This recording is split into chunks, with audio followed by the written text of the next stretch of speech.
back, Western Slope. We now welcome on CEO and author Julie Cropp Gareleck. Julie, thank you so much for joining me.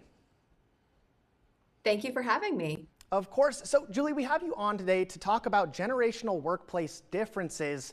And I imagine each generation really has their own tendencies. What differences have you seen between them? Oh, absolutely. I mean, all 5 generations that are in the workforce today all have different tendencies. So if we think about the silent generation, they have 45 years of experience. So they might be a little slower to adapt to technology, whereas your Gen Z or your millennial grew up with technology. And then you've got your Gen X and your baby boomers who are just learning whatever we can. We've been learning new versions of technology for 25 years.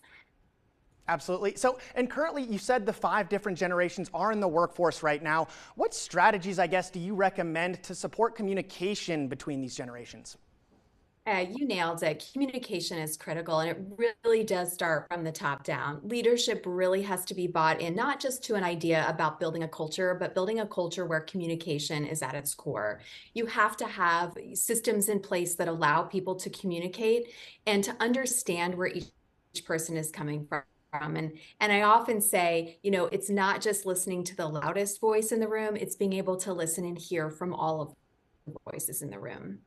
Absolutely. And you'd mentioned already, so much has changed since older generations, I guess, began their journeys in the workforce, especially with technology. How does that factor in? And I guess, what are the biggest things that people should think about when it comes to that?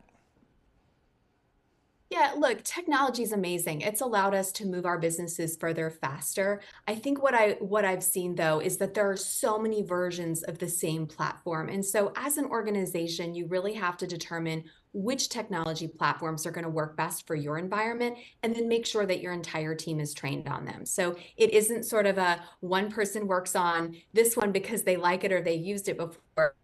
There really does need to be a centralized approach to technology.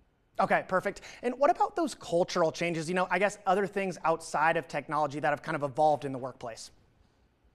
Yeah, I mean, look, since COVID, right, as an employer, we didn't see COVID coming. It forced us to learn how to operate in a hybrid work environment or to work from home. I do think, though, coming out of COVID, one of the things we need to refocus our energy on is communication and getting those teams aligned and working together the best way possible. And that's the biggest area of improvement that we see. Yeah, no doubt. And Julie, you are the author of a new book called Dare to Become, which touches on, I guess, what we've talked about with communication, but also a ton more. Can you tell us about the book and where people can pick up a copy? Yeah, absolutely. Dare to Become from the corner booth to the corner office is really a journey from when I worked for my parents who were small business owners who invested in a family restaurant